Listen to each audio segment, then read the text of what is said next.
교회에 어느 정도 다녔던 집사님 한 분이 목사님께 상담 요청을 했습니다. 목사님께서 설교 도중에 죄짐이 그렇게 무겁다고 하는데 그렇게 설교를 하시는데 저는 아무리 생각해봐도 내가 하나님 앞에 그렇게 크게 잘못한 것도 없고 또 내가 내 양심에 가책이 더해진다 할지라도 항상 양심에 가책되지 않게 살아왔고 늘 바르게 올곧게 살아왔기 때문에 죄짐이 무겁다는 이 설교를 도저히 수긍할 수 없습니다. 저는 아무 무거운 것을 저는 못 느낍니다 라고 말을 했습니다. 솔직하죠. 도대체 그 죄의 짐은 얼마나 무겁습니까? 목사님 앞에 단도직입적으로 물어봤습니다. 목사님께서 그 집사님을 바라보시면서 말을 이어갔습니다. 만약 여기에 죽은 사람이 있다고 하십시다. 여기 죽은 사람 위에 무거운 돌을 올려놓았을 때 그 죽은 사람의 무게를 느낄 수 있겠습니까? 라고 다시금 되물었습니다. 그때 그 집사님이 하는 말이 어떻게 죽은 사람이 이렇게 무거운 것을 어떻게 느끼겠습니까? 라고 반문하고 아무것도 못 느끼죠. 죽었기 때문에 이렇게 말을 했습니다. 목사님께서 하시는 말씀이 그렇습니다. 집사님께서는 죄 가운데 죽어있는 상태이기 때문에 아무것도 느끼지 못하고 있는 것입니다. 만약 살아있다고 한다면 예수 그리스도의 생명 가운데 있다고 한다면 조그마한 이 죄의 짐이 얼마나 커다란 무거운 짐이 되어진 것을 느낄 수가 있는 것입니다. 그래서 살아있다고 한다면 어떻습니까? 무거운 것도 무거운 것이지만 작은 찔림도 어떠면 손끝에 어떻습니까? 바늘 하나 딱 찔려도 어떻습니까? 따가 숭통살동 악을 쓰지 않겠습니까? 그래서 오늘 우리는 하나님 앞에서 겸허히 또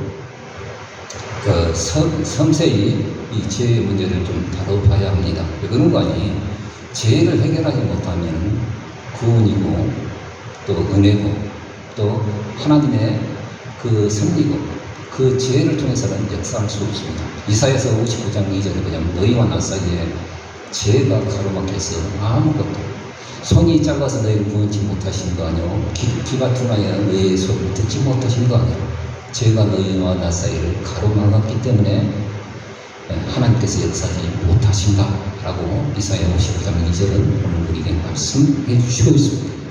그러므로 오늘 우리는 신앙생활을 할 때 이 죄 문제는 반드시 어떻습니까? 정말 겸허히 또 섬세히 한번 다뤄봐야 합니다. 단순히 어떻습니까? 거짓말하고 도둑질하는 그런 죄가 아니고 그런 죄뿐만 아니라 하나님 앞에서 이 죄라고 하는 것이 무엇인가?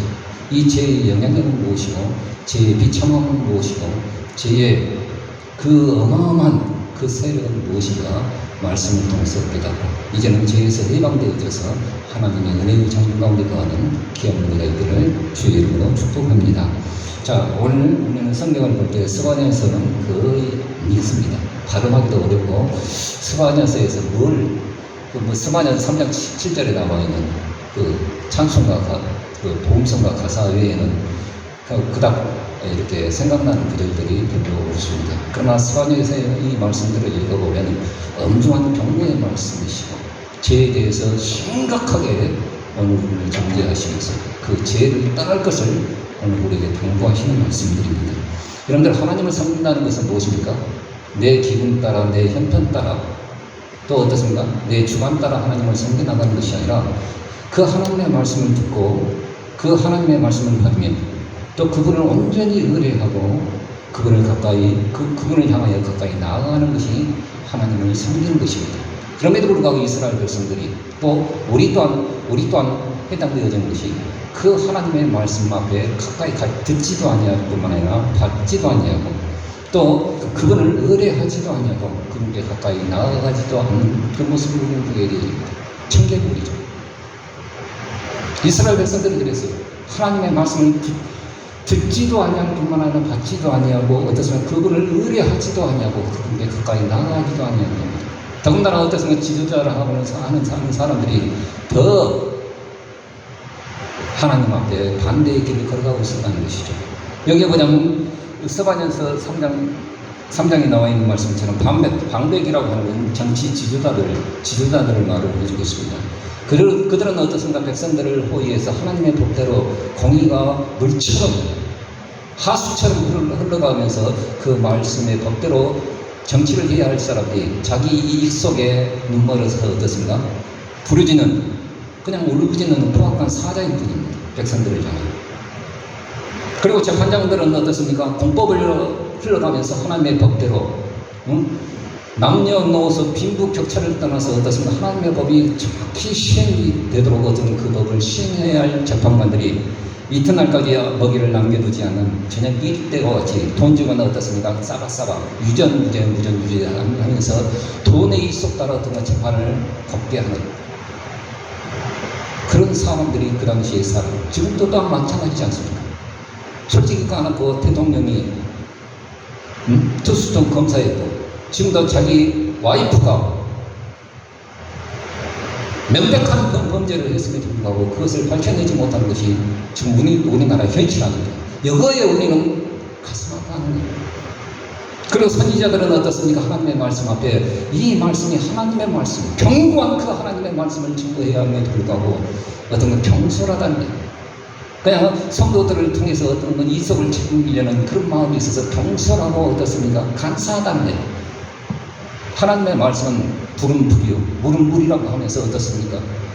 하나님의 말씀 그대로를 가감없이 전해야 함에도 불구하고 경솔하고 간사한 자들이 선지자들이었다는 거예요. 제사장들은 어떤가? 하나님의 성소를 깨끗하게 지금 그 성소를 더럽히지 않냐고 정말 하나님의 말씀이 그들의 입술을 통해서 증거되어지고 가르치고 그것을 권면하는 그 역할을 감당해야 함에도 불구하고 제사장들을 통해서 어떻습니까? 성소가 더럽혀지고 우상의 재물이 들어오고 거짓된 재물들이 들어와서 성소를 더럽힌대.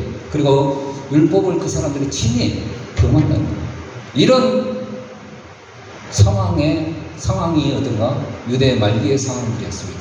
하나님은 공법을 어떻습니까? 간단없이 어떤가? 아침에 해가 뜬 것처럼 그 공의를 어떤가? 간단없이 어김없이 그 아침에 해가 뜨는 것처럼 그 공법을 하나님 드러내시기만은 이 사람은 어떻습니까?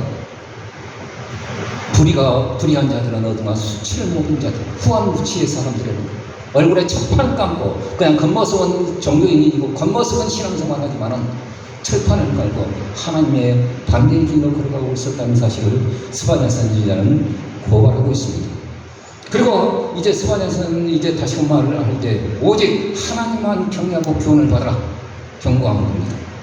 너희는 하나님 앞에 여기 보면 지금 하나님의 치유하시기 직전이에요. 그럼에도 불구하고 스바냐 선을 통해서 하나님께서 하시는 말씀들이 뭐냐면은 그 순간이라 할지라도 오직 하나님을 경외하고 그 교훈을 받아라. 그리하면 형벌을 정하였을지라도 너희의 거처가 끊어지지 아니할 것이다 라고 하는 것입니다.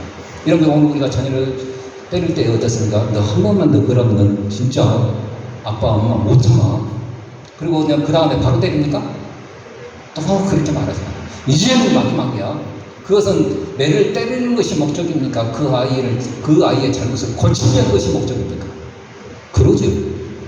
하나님도 마찬가지예요. 오늘 우리에게 경고하신 것은 증거하기 위한 것이 목적이 아니라 그들이 회개하고 돌아오기를 원하는 것이 하나님의 진짜 목적이라는 거예요. 그럼에도 불구하고 어떤가 그렇게 약속을 주셨음에도 불구하고 그들은 부지런히 모든 행위를 더럽게 하여 질투의 불에 결국 소멸될 것을 스바냐 선지자를 통해서 하나님은 말씀하고 계십니다.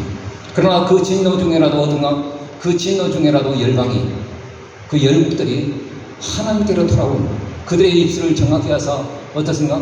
이방인들은 하나님을 모르는 백성들이에요. 그러나 그 진노의 불꽃 가운데 유대 땅을 아수르를 어떻습니까? 애국 땅을 바벨론을 하나님께서 꺾으실 때에 그 진노의 불 가운데 야 하나님이 계시는구나. 그 입술을 정확히 하사 어떻습니까? 그들을 통해서 그 여호와 그 열방이 여호와의 이름을 부르며 일심으로 하나님을 섬기게 되어질 것이라는 것을 말씀하시고 또 흩어버린 그 자들이 어떻습니까? 저 구스 땅에 남방 하숫가에 쫓겨가서 흩어진 자들의 딸들이 돌아와서 하나님 앞에 제물을 드리면서 하나님을 경배할 것이라는 것을 다시금 예언하고 있습니다.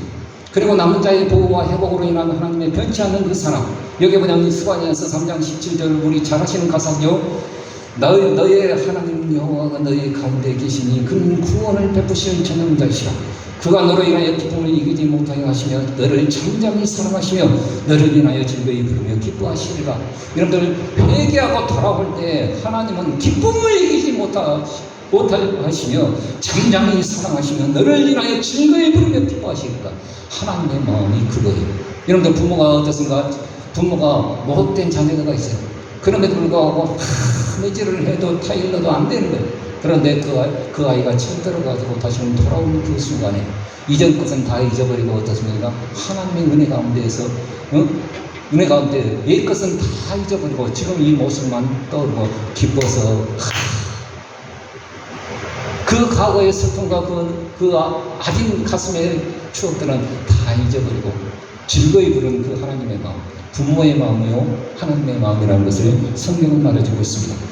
그러므로 여러분들 오늘 우린 회개할 때 한번 따라서 봅시다. 회개할 때 회복될 수 있고 소망이 있다. 회개할 때 회복되는 것이고 회개할 때 소망이 있는 것입니다. 하나님의 마음은 진짜 이 마음입니다.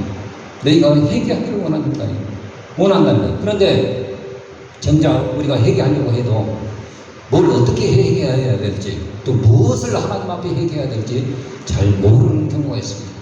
말하는 우리는 회개합시다 하는데 회개해 기도 한번 해보세요. 1분을 넘기지 못합니다. 뭐 잘못한 거 다 기억에 남은 거 다 고백했다 할지라도 진짜 본질적인 것을 우리가 하나님 앞에 회개하지 못한 경우가 많이 있습니다. 그럼에도 불구하고 하나님께서는 그런 이중적인 우리의 모습들이 있음에도 불구하고 하나님께 경배하여져서 하나님 앞에 우리의 모습들을 낮추어 하나님 앞에 회개할 때도 그 불완전한 회개를 할지라도 하나님 기억하셔서 우리를 회복하신 그 은혜가 있다는 사실을 우리는 기억하셔야 됩니다. 어떤 사람은 그래요. 하나님 앞에 회개할 때 철저히 회개해야 된다. 아니요.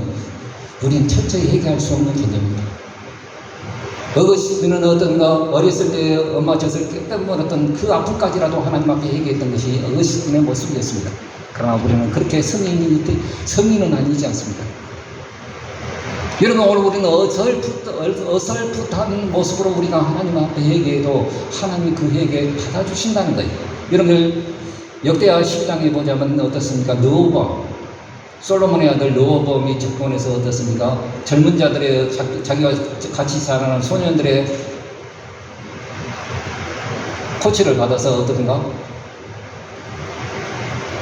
내 부친의 허리보다 내 새끼손가락이 굵으니 내 부친은 채찍으로 너희를 징치했으나 나는 정갈로 너희를 다스릴지니라 하면서 어떤가 강하게 초반에 잡으려다가 결국에는 10개 나라가 10개 지파와 2개 지파가 갈라져서 남북이 분열이 되어지게 됩니다.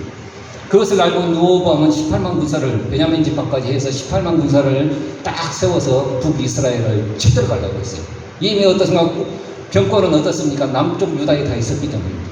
그러나 하나님께서는 스마야 선지자를 통해서 올라가지 말아라. 이 모든 일들은 여호와께로 말미암은 것이니 너희가 그런 일을 하지 말아라. 하나님의 경고를 주십니다. 그때 르호보암은 그것에 순종하고 이제 다시금 내려와서 국고성과 요새를 다 정비하고 국가를 정비해 나가게 되어집니다. 한편 북쪽 여로보암은 이 이제 10개 지파를 통해서 어떤가요? 새로운 나라를 만들려면 하나님의 말씀대로 해야 되잖아요. 근데 하나님의 말씀대로 처분도 안 합니다. 저 성전이 남쪽 유다 예루살렘에 있으니까 우리가 성전 아닌 것 다른 것을 좀 세워보자. 그리고 베델과 단에 어떤가 금송아지 우상을 만들어 놓고 이것이 여호와 하나님이다. 네? 예루살렘 한 곳에 있는 것이 아니고 우리는 두 군데 있다. 그리고 눈에 보이지 않는 하나님을 섬기는 것보다 눈에 보이는 금송아지 우상 그것이 하나님이다. 딱 하고 제사장도 내인과 제사장들을 어떤가 다 축복하고 좀 똑똑한 사람, 좀 반듯한 사람, 좋아, 너 돈 많이 줬어, 너 제사장해. 이렇게 해가지고 어떤가 제사장을 스스로 세웁니다. 이럴 때 제사장과 레인과 또 하나님 앞에 경건한 무리들이 이건 아니다. 6.25 동란이 일어났을 때 어떻습니까? 저 북쪽에 있던 경건한 자들과 또 기독교인들이 다 남쪽으로 남아있던 것처럼 이때도 그 경건한 자들이 다 남으로 내려옵니다. 그래서 르호보암을 도와서 하나님의 말씀대로 도와서 어떤가 정말 우리가 하나님의 말씀대로만 하면은요 강성해지고 부유해지고 강건해지는 것이 하나님의 법입니다. 할렐루야. 그래서 남쪽 유다가 3년 동안 어딘가 르호보암을 도와서 강성해지죠. 그런데 그것도 고작 3년이죠. 사람이 강성해지고 부유해지고 좀 뭔가 될 것 같으면 그냥 그때부터 어딘가 너스레를 떨고 교만에 떨기 시작합니다. 르호보암도 마찬가지였어요.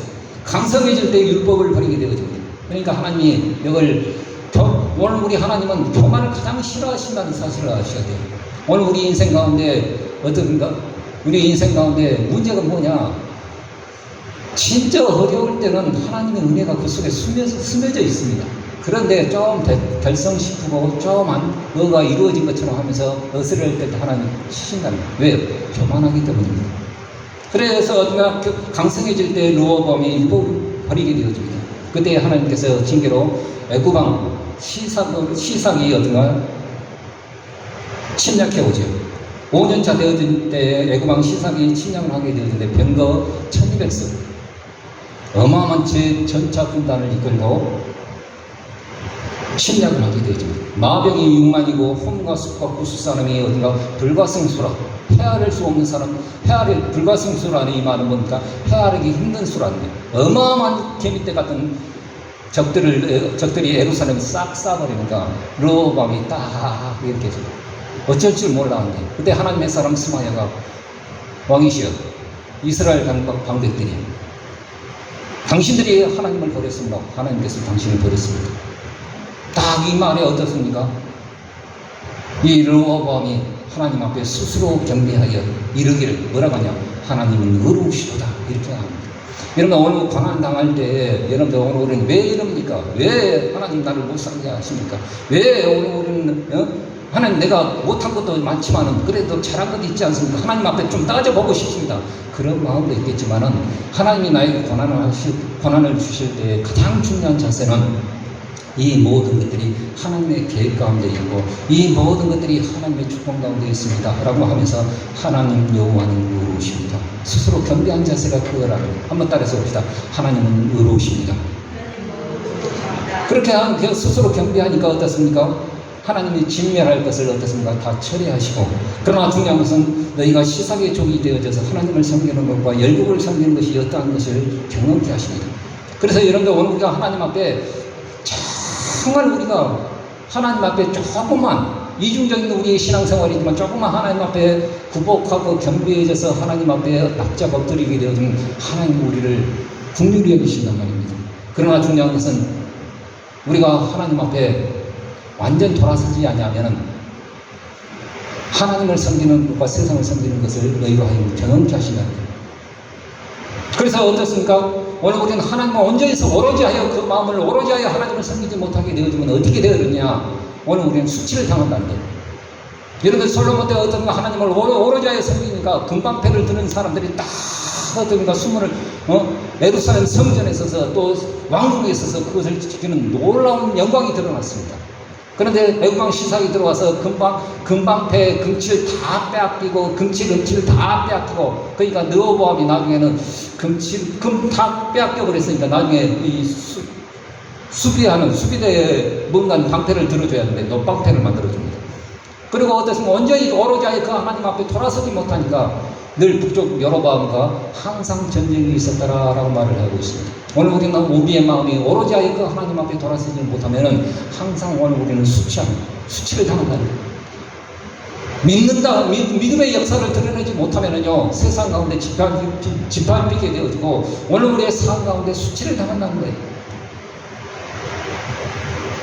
그리고 또한 어떻습니까? 오늘 말씀을 통해서 오늘 우리는 세상과 늘 오늘 우리는 우리의 내면에 전쟁이 항상 있다는 거예요. 틀렸습니까? 이 말이 저는 정확한 것 같아요. 그런데 중요한 것은 이 르호보암이 교만했다가도 겸비하고 또 선한 일을 했다가도 어떻습니까? 악한 일도 합니다. 오로지 그 하나님 앞에 구하지 아니하였으므로 악을 행하였더라라고 평가를 하게 되었는데 이 사람은 이중적인 모습입니다. 그럼에도 불구하고 하나님께서는 그 겸비함을 보시고 은혜를 주셨다는 사실입니다.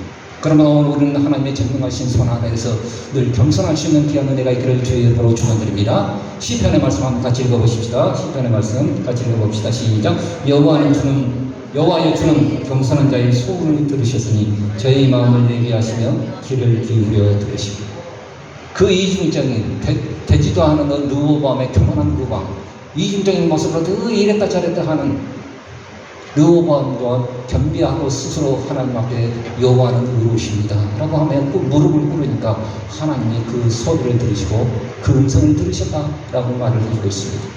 여러분들 베드로전서 5장 5절에 보자면 뭐라고 봅니까? 젊은 자들의 이와 같이 장로들에게 순복하고 다 서로 겸손으로 허리를 동이라. 하나님이 교만한 자를 대적하시되 겸손한 자에게는 은혜를 주시느니라 라고 말을 해주고 있습니다. 여러분들 오늘 우리는 우리가 예수님을 믿을 때 예수님을 어떻습니까? 내 인생에 어떤 이익이 되도록 그분을 이용하려고 해요. 그러나 그분은 우리가 이익되도록 그분을 어떤 옵션으로 쓰시는 분이 아니에요. 요한복음 1장에 보면 뭐라고 했습니까? 태초에 말씀이 계시니라. 이 말씀이 하나님과 계셨으니 이 말씀은 곧 하나님이시요. 사도 요한이 오늘 우리에게 말하는 그 예수님은 하나님이십니다. 할렐루야. 자, 더우니까 도와도 이렇게 영을 말씀에 집중해 주세요. 그분 하나님이십니다. 그 말씀이 철저히 나되는 인간의 육신이 되어져서 혼돈과 공허와 흑암이 있는 인생에 빛으로 오셨지만은 세상은 그것을 깨닫지 못하고 거부하고 거절합니다. 그들이 이 빛을 볼 수 없었기에 어떻습니까? 그 빛을 증거하는 이가 있었으니 세례 요한이었습니다. 요한 또한 어떻습니까? 충분히 그 시대에 한 번도 400여 년 동안 어떤가 하나님께 돌아오지 않는 이 백성들, 요단강 세례를 통하여 또 도끼 설교를 통하여 그 백성을 구복하고 어떤가 엘리야의 심정으로 하나님의 말씀을 전하니까 백성들이 돌아온 400년 만에 회개하는 그 놀라운 역사가 있었던 회개의 운동의 장본이었습니다. 충분히 교만할 수 있었습니다. 그럼에도 불구하고 내 뒤에 오시는 이는 나보다 먼저 계신 이시니 나는 그의 신령의 풀기도 감당치 못하겠노라 라고 말을 해주고 있습니다. 너가 누구냐? 선지자냐? 엘리야냐? 물어보죠. 나는 선지자냐? 엘리야도 아니다. 그리고 뭐라고 말합니까? 이사야 선지자가 말을 했던 것처럼 광야에서 외친 자의 소리일 뿐이다. 나는 그분의 책병을 예비하기 위해서 하나님께 보내심을 받은 자일 뿐이다 라고 하면서 자기를 낮추는 그 모습을 보게 되어집니다. 그리고 나중에 어떻습니까? 하나님의 어린 양이로다 하면서 예수 그리스도를 요단강가에 증거하고 나중에 어떻습니까? 두 제자와 함께 어떻습니까? 두 제자와 함께 예수님이 지나가셔요. 봐라, 하나님의 어린 양이로다. 그런데 어떤가 두 제자가 그냥 따라가 버려요. 그럼 어떻게 하겠습니까? 우리 같았으면 야, 이럴 수는 없습니다. 상도가 어긋났습니다. 주님, 그럴 수 없어요. 내 교인인데 왜 데리고 가십니까? 아니, 내가 언제 데리고 가? 이렇게 주님 앞에 할 수 있잖아요. 그러나 말하지 않습니다. 왜요? 그분 높아져야 되고 자기는 낮아져야 함을 알고 있었기 때문입니다. 그리고 또 어떻습니까? 오늘 예수님께서 여기 보자면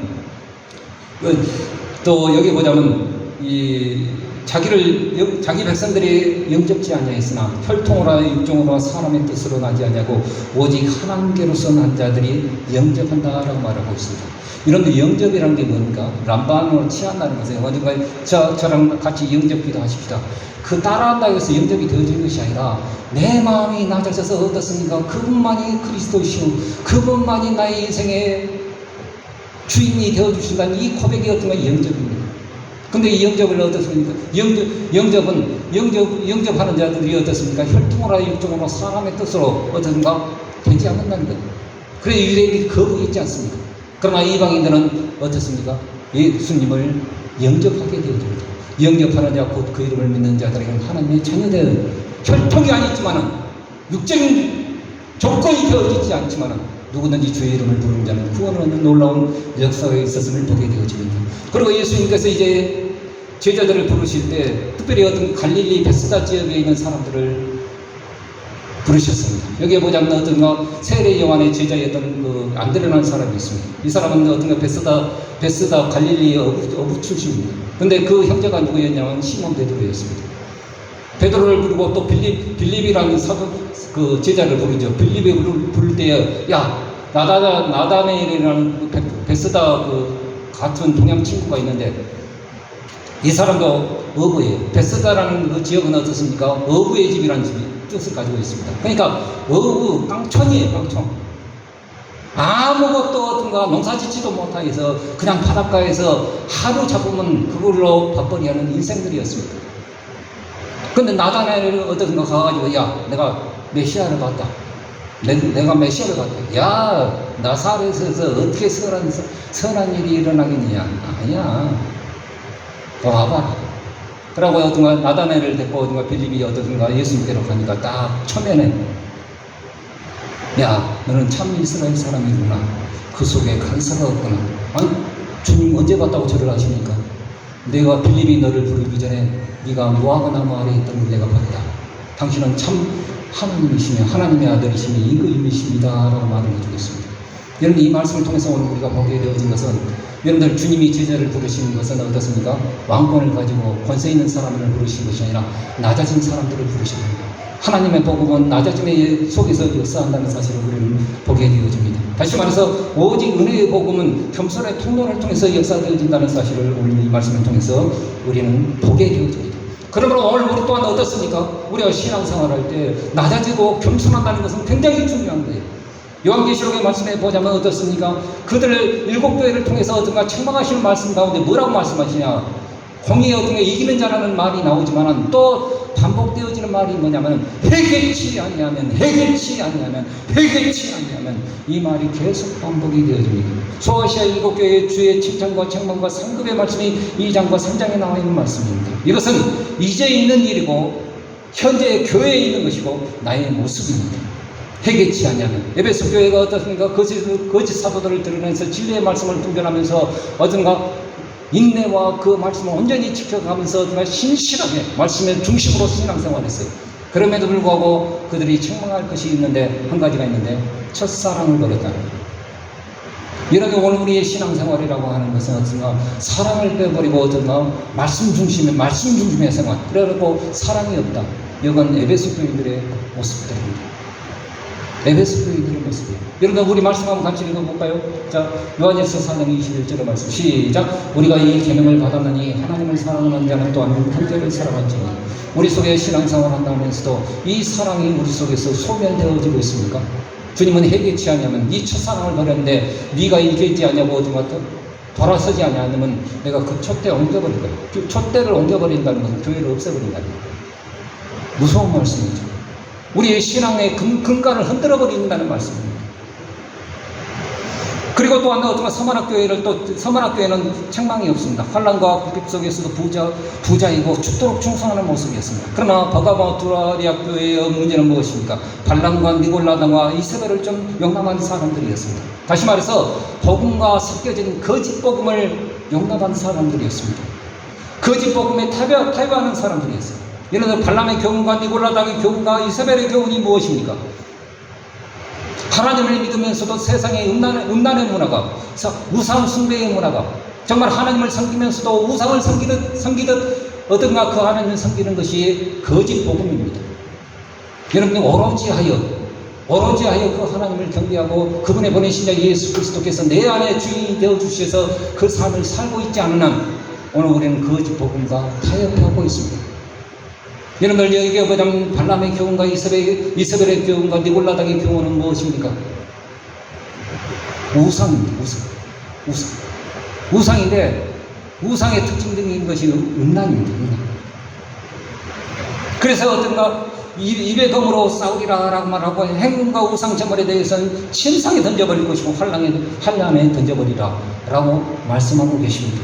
오늘 우리가 구체적으로 우리가 하나님 앞에 회개할 것이 무엇입니까? 첫사랑을 우리는 상실했지 않는가? 또 거짓 복음을 내 속에 허용하고 있지 않는가? 여러분, 오늘 우리는 하나님 말했다고 다 복음입니까? 예수님 말했다고 다 복음입니까? 성경 말했다고 거의 다 복음입니까? 아니에요. 성경은 단 하나의 복음을 오늘 우리가 말하는데 예수가 그리스도이시다. 그분이 우리의 죄를 담당하시며 하나님을 만나는 유일한 길이시며 우리를 통치하시고 우리에게 평안을 주시는 왕이시다는 이 복음 외에 다른 것들은 다 거짓 복음입니다. 그러므로 여러분들, 그분이 나의 모든 문제를 죄를 담당해 주셨을 뿐만 아니라 그분을 영접할 때 하나님의 자녀가 된 놀라운 권세를 주시고 이미 어떤가 십자가에서 다 해결하시고 이루셨다는 사실을 우리는 믿는 것이 우리가 믿는 복음입니다. 이 복음을 의지하지 않냐면 어딘가 거짓 복음입니다. 그리고 오늘 우리 속에 해움과 우상이 있지 않는가, 음란과 더러움의 영이 오늘 우리 속에 있지 않는가, 우리를 다시금 점검해 봐야 합니다. 죄는 어떤가, 아까 제가 서두에 말했듯이 섬세히 다뤄봐야 합니다. 대충 어떻습니까? 나는 하나님 앞에 교회 다니니까, 그래도 11조 하니까, 나는 권사이고, 나는 목사고, 나는 어떤가 장로니까, 그거 다 지금 아무런 꺼풀일 뿐입니다. 불에 한번 집어여봐야 그 사람이 진짜인지 가짜인지 다 판가름이 되어진 것처럼 환난 당해봐야 다 하는 겁니다. 우리가 환난 당하면 진짜 예수가 그리스도이심을 고백할 수 있는 그 믿음이 있으십니까? 구체적으로 우리는 회개가 필요합니다. 에스겔서의 말씀을 같이 읽어보십시다. 시작. 나 주 여호와가 말하노라. 이스라엘 족속아, 내가 너희 각 사람의 행한 대로 분분하지. 하나님께서 심판하시겠다는 겁니다. 그리고 읽어봅시다. 시작. 너희는 돌이켜 회개하고 모든 죄에서 떠날지어다. 그래야즉 죄악이 너희를 패망케 아니하리라. 여러분, 왜 오늘 우리가 패망하고 수치와 조롱을 당하고 왜 계속 우리 속에서 전쟁이 이루어집니까? 아직 죄가 우리 속에 남아있기 때문입니다. 여러분, 오늘 여러분들 그 회개에서 죄자가 뭡니까? 고칠개잖아요. 근데 회개라는 게 뭐냐? 고칠개는 몸기에다가 그 뒷걸음질 뒷걸음질을 이렇게 걸어가다 이렇게 하는 것인데, 회개라고 하는 것이 뭐냐면 몸을 일으켜서 그냥 떠나는 거예요. 여러분, 오늘 우리가 회개하려고 한다면 그 자리에 머물러 있어서는 절대 회개할 수 없습니다. 그 자리에서 떠나야 돼. 일어서야 되고, 떠나야 회개가 비로소 시작이 되어집니다. 여러분, 제 자리에 있으십니까? 내가 정말 어떤가 토하고 걔가 토한 것은 또 처먹고, 걔가 토한 것을 또 처먹고, 돼지가 또 누웠던 것에 또 눕고 있는 그것은 회개가 아닙니다. 일어서서 떠나야 합니다. 할렐루야. 그러므로 여러분들, 결론적으로 말씀을 마치겠습니다. 내 속에 알게 모르게 곰팡이처럼 먼지처럼 켜켜이 쌓인 죄가 있습니다. 많습니다. 말씀을 가까이 하면 할수록 어떻습니까? 양심의 가책이 되어지지만 신앙의 갈록상 어떤가? 한 번 구원은 영원한 구원인 건 잘못된 교리를 받아들여서 나는 영접했으니까 내 구원은 땅 방상이야. 누가 그런 복음을 말합니다? 아니, 과거에 화려한 신앙의 경력이 있다 할지라도 지금 내가 하나님 앞에 서지 못하면 아닙니다. 그렇게 무시하면서 살아왔죠. 세월따라 내 삶의 일부가 되어졌습니다. 죄는. 그래서 시편 기자는 이렇게 말을 합니다. 다윗은 이렇게 말합니다. 내가 토설지 아니할 때 종일 신음함으로 내 뼈가 서야 하였도다. 주의 손이 주야로 나를 누리오니 내 기능이 화해 여름 가문의 마름같이 돋아졌나이다. 내가 이르기를 내 허물을 여호와께 자복하리라 하고 내 주께 내 죄를 하려고 내 죄악을 숨기지 아니하였더니 곧 주께서 내 죄악의 악을 사하셨나이다 라고 말을 해주고 있습니다. 내 삶의 일부가 되어진 그 죄의 자락 이제는 떠나버리고 그 자리에서 일어서시길 주의 이름으로 축복합니다. 결코는 어떤 죄의 고름이 영혼의 살이 되어지지 못합니다. 어떻게 해야겠습니까? 고름이 있으면은 고름이 저희 어머니가 항상 하는 말이 고름이 살되지 않는다는 거예요. 그 말을 이제 항상 잔소리처럼 하시니까 또 노인네 또 잔소리. 근데 가만히 생각을 해보니까 되짚어 볼 만한 영혼입니다. 제 고름이 영혼에 우리의 살이 되어지지 못합니다. 어떻게 해야겠습니까? 고름은 명약고를 붙여서 어떻습니까? 짱해야 합니다. 회개해야 합니다. 그 죄악이 내 삶의 발목을 잡고 패망하게 만들고 수치스럽게 만들고 항상 나로 하여금 하나님 앞에서 전쟁케 합니다. 예수님은 그 어둠에 빛을 비추시려고 이 땅에 오셨습니다. 그분을 영접함으로 어둠에서 빛이 비춰짐으로 당당히 하나님의 자녀로서 그 역할을 하게 하시기 위해서 이 땅에 오셨습니다. 이중적인 신앙이 할지라도 겸비함을 보시는 하나님, 누구보다도 하나님이 사하셨어요. 여러분, 이중적인 그 모습이라 할지라도 하나님 앞에 당당히 나가셔야 합니다. 처음 사랑을 우리는 회복해야 되고 예수가 그리스도이심을 믿는 이 복음이 우리 속에서 회복되어져야 하고 거룩이 우리 속에서 회복되어져야 합니다. 믿는 자가 아직도 이세벨의 교훈을 쫓고 발람의 교훈을 쫓고 니골라당의 그 교훈을 쫓는 것, 그냥 복음이 희석되어져 갖고 복음이 아니라 복음이 되어졌어요. 예수가 그리스도이십니다. 그분이 거룩하신 것처럼 나 또한 거룩으로 우리는 하나님 앞에 회개 돌아서야 합니다. 여러분들 회개만이 답입니다. 회개만이 하나님 앞에 살 길입니다. 회개만이 하나님 앞에 소망입니다. 여러분들 회개라고 하는 것은 여러분들 무시하지 마세요. 여러분들 회개해야 그 속에 하나님의 역사가 이루어진다니까요. 서두에 제가 말씀을 드렸듯이 죄가 가로막혀서 아무리 우리가 신앙생활을 열심히 한다 할지라도 죄가 가로막혀 있는 이상은 하나님이 역사하실 수 없다는 거예요. 이 죄가 해결돼야 돼요. 근데 이 죄를 우리는 해결할 수 없습니다. 그래서 예수님을 보내셨어요. 빛이 우리 땅, 우리 심령 안에, 나자니 심령 안에 어떤가 그분을 영접함으로 빛이 들어오매 어떤가 어둠이 더 이상 있을 곳이 없는 겁니다. 여러분들, 저도 술과 담배 해봤죠. 근데 담배 피우는 것이 어떻습니까? 술 먹는 것이 그렇게 끊기가 어렵습니다.